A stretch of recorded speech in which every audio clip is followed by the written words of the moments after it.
हमारे एक लंगोटिया यार हैं ठाकुर भानु प्रताप सिंह, आज के ज़माने का डायपर फ्रेंड। जनाब पुराने जागीरदार ख़ानदान से ताल्लुक़ रखते हैं। इंजीनियरिंग की पढ़ाई करते हुए ना जाने उन्हें कब साहित्य के कीड़े ने काट लिया। चुनांचे मित्र को कविताएं लिखने का बुखार चढ़ गया।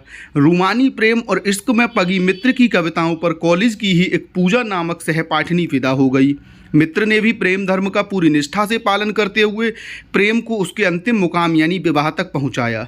विवाह अंतर्जातीय था, लिहाजा खानदानी परंपराओं से बगावत करने के घातक परिणाम हुए।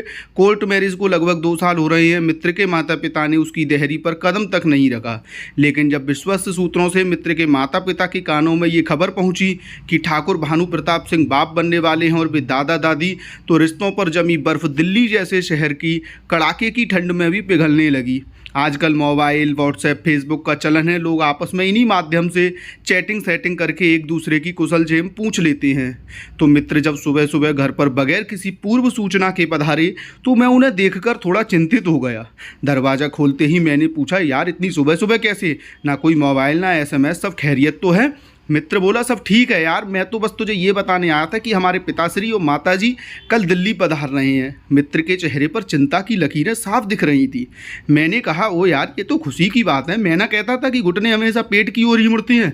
आखिर हैं तो माँ बाप ही ना, कब तक नाराज़ रहते। लेकिन यार तू तो बड़े टेंशन में लग रहा है, क्या हुआ? अब क्या बताऊँ यार, बड़े ही धर्म संकट में फंस गया हूँ। तू तो जानता ही है कि पूजा अपने पेरेंट्स से कितनी ज़्यादा अटैच्ड है। शादी के शुरू के दिनों की बात है। उन दिनों वो पेरेंट्स को कुछ ज़्यादा ही मिस कर रही थी। उसका मन बहल जाए इसलिए मैंने उसके डैडी मम्मी की तस्वीर ड्राइंग रूम में अपने पेरेंट्स की फ़ोटो के बराबर में दीवार पर टांग दी।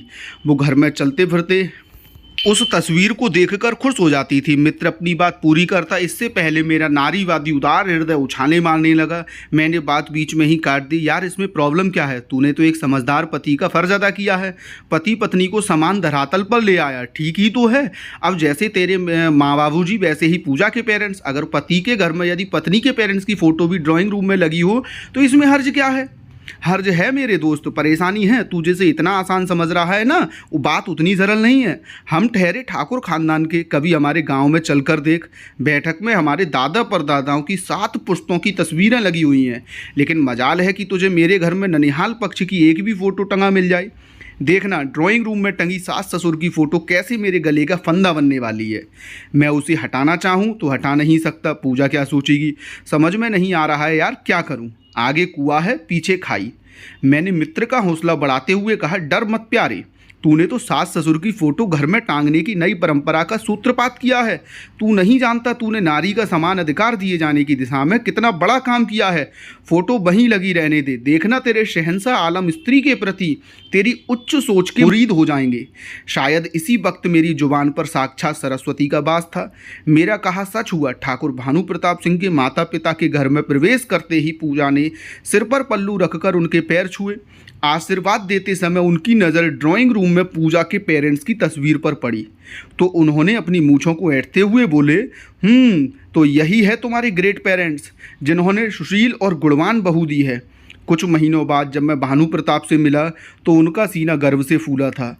बोला, यार मैं गांव गया था, बैठक में मेरे नाना नानी की फ़ोटो लग गई है। तो देखा दोस्तों इस नारीवादी सोच का फ़ायदा कि उसके घर में भी अब नानी नाना की फ़ोटो लग गई है। तो दोस्तों अगर आपको यह कहानी पसंद आई हो तो लाइक करिए, चैनल को सब्सक्राइब करिए और अपने दोस्तों के साथ ज़्यादा से ज़्यादा शेयर करिए। Thank you.